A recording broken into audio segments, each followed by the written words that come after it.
Hi guys, Zomboid here, and today I'm going to bring you a video that I've never really brought before. However, I do want to do more of these. It's sort of like build videos. I've seen other people do them, and I thought, you know what, why not give it a go myself? Now, today's build is more directed for PvE.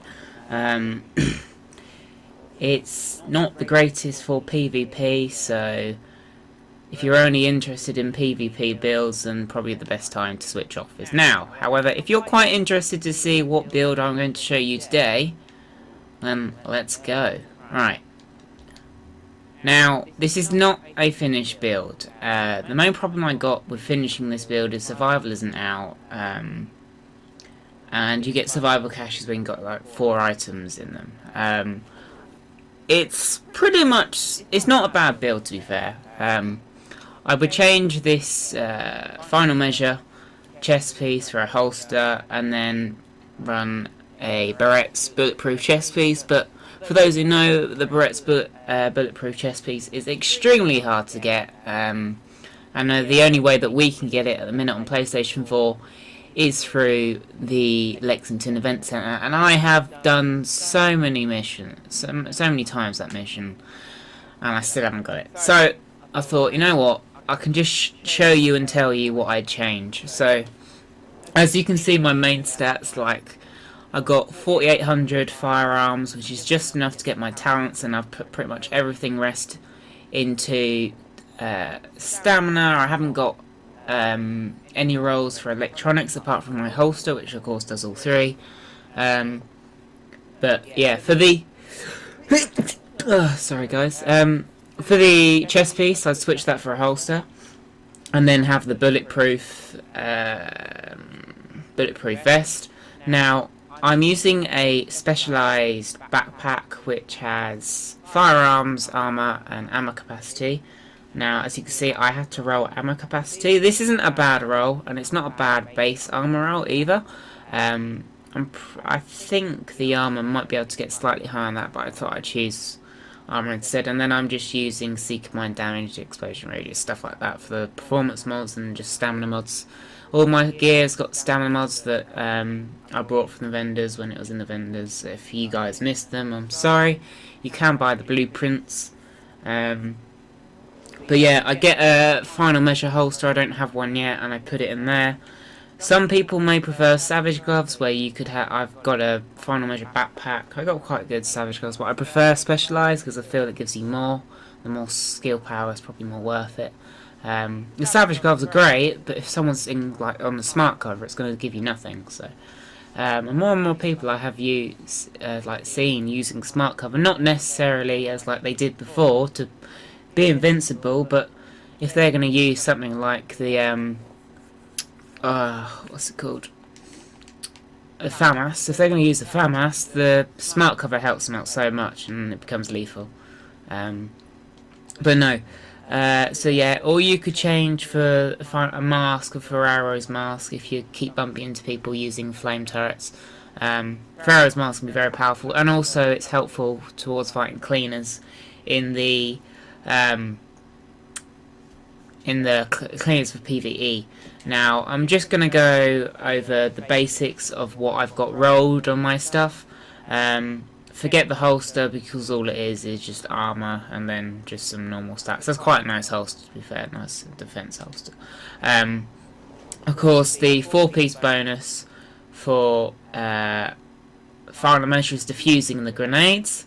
Now, it recently got a buff, so instead of it being every 15 seconds, it's every 8 seconds, and that, shortened time is so helpful. And as I said, this is more for PvE. So, of course, 2, you get exotic damage resilience, and 3, you get protection from elites. Now, I tried this build I was with my friends. We were on... what's it called? Clear Sky. We're Clear Sky hardest difficulty in World TIFF 5, so, they're all gold level 34s. And we managed to do it on our first go, but I cannot stress how many times my final measure thing diffused, like the artillery and grenades thrown so many times. Like, if I was reviving someone, or someone was being revived, and I was there, one way or another, then I could protect someone while they were reviving someone, which, of course, if you get hit by the artillery, you know, regardless of you're reviving someone or not, it's like deadly to you, especially when you've got other people shooting you. So like, I can just buy you that, like, you can buy your team that just extra time. And there's points of where you can't go left, you can't go right, you've got to stay where you are, and then a strike comes down, and normally you'd be dead, but this diffuser thing will give you that, you know, extra lifeline. Now, because of how much toughness I have, when we were on Clear Sky, I was the person carrying the boxes.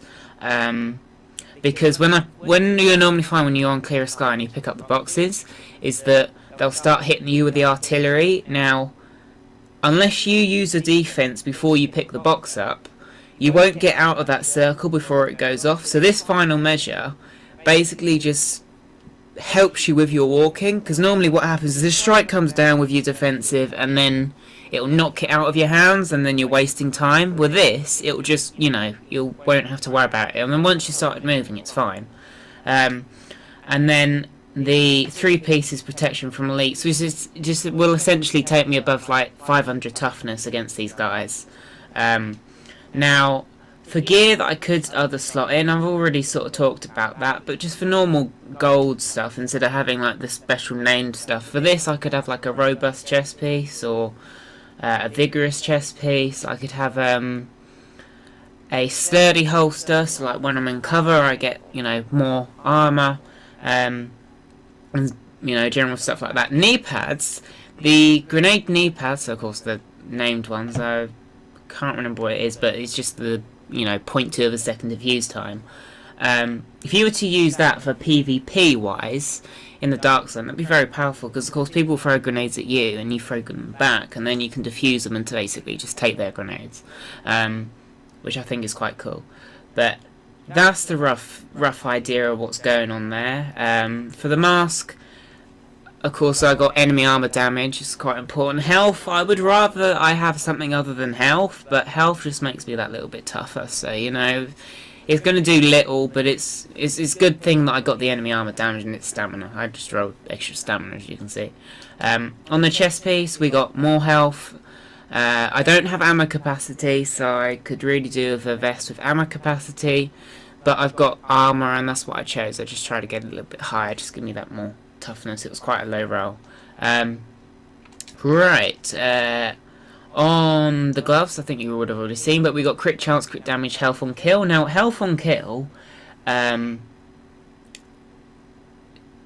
is the best way for me to describe it. Is it doesn't matter how much health you have, 4% of whatever your max health is, it's going to give you. So basically, the more health you have, the better it is. Like, it won't give you a full segment, but like if you only have 100,000 health, of course, it's only going to give you 4,000 health. But if you have 400,000 health, then it'll give you, like, you know, 40. It should, if my maths correct. So it's, yeah, it's just based on how much health you got, and because I'm going sort of tank mode, like this health on kill is quite nice. Now for the knee pads, I unfortunately don't have enemy armor damage, so you can see where I can put like little improvements into my build. Of course, it's not really finished, but the problem, as I said, is the gear wise. But let's go to the guns now. I got this military P416, which has got swift, responsive, unforgiving. Now I rolled responsive. I don't think it's that bad. Now, unforgiving, regardless of whether you're PvPing or PvEing, is a very good talent because of how tanky I am. Even though my DPS is probably a little bit lower than most other people's, is that when I lose one segment, which is, if I check how much health I have, 216,000 health. Now if we call that 221, just to help out my maths, one segment would be 70,000 health. So I'm losing probably about 64,000 health per segment. So I still got a good, like, you know, 50,000 health when I lose that first segment, which is probably as much as what some other people have got when they're at full health. So I'm getting this extra damage, so I'm probably equaling out. but it's going to take them longer to like down me, like in 1v1 terms. It's going to take them longer to down me before like I can, you know, before it's going to take me to down them.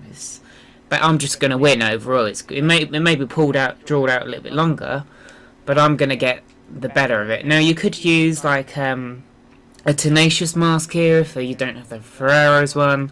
There's lots of different ways you can go, but anyway, the SMG I'm running is a MP7 with brutal, responsive and competent. Now I could have hurried here, however competent is very nice, especially when you pop a skill. I am hoping to get an Alpha Bridge build, so I don't really want to change competent, as I have a particular gun that I want to use this MP7 with, which has responsive on it, so I'm going to keep competent and then just change responsive to the other talent that I want. And then this is just basic sniper. This is just my other guns, yeah. Nothing really special. This is the automatic pistol. Again, nothing special. But no, we can make a lot of improvements here. Of course, I got Seeker Mine stuff on, like for the mods, the performance mods, just because I'm running Seeker Mine. But you can run any particular skill that you want. It was kind of best for me to do a Seeker Mine as I was carrying the box. I can like just chuck it down. But no, you can put pulse on there. If you really want to put an immunizer on, you can, or a turret. Of course, there will be other builds that will be better suited for that. So like a reclaimer to the immunizer and the health stations, and the turrets to like your fire crest. But now, as I said, this is mainly a PvE build. However, it can probably, because I'm quite tough, it'll probably do okay. It won't be as good as like Alpha Bridge.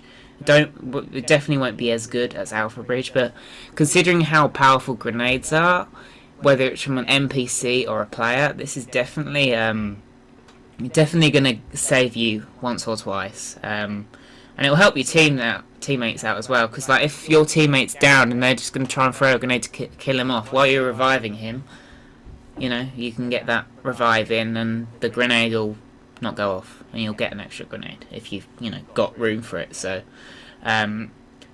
definitely since 1.4 to 1.5, Final Measure has been made a lot better than people realise. Now, if you wanted a PvE build, I understand that you could go for like Tactician or something else on that line, maybe even Lone Star for the ammo capacity and just the weapons already automatically reloaded.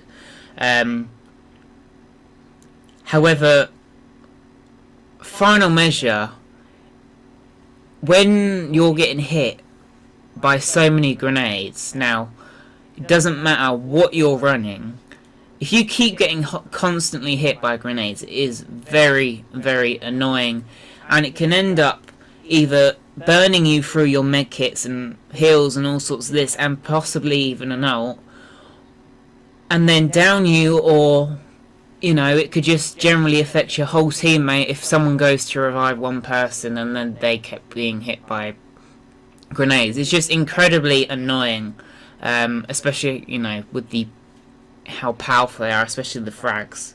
Now, there is other ways that you can potentially combat some of the grenades, like the flame and the shock ones with like an immunizer.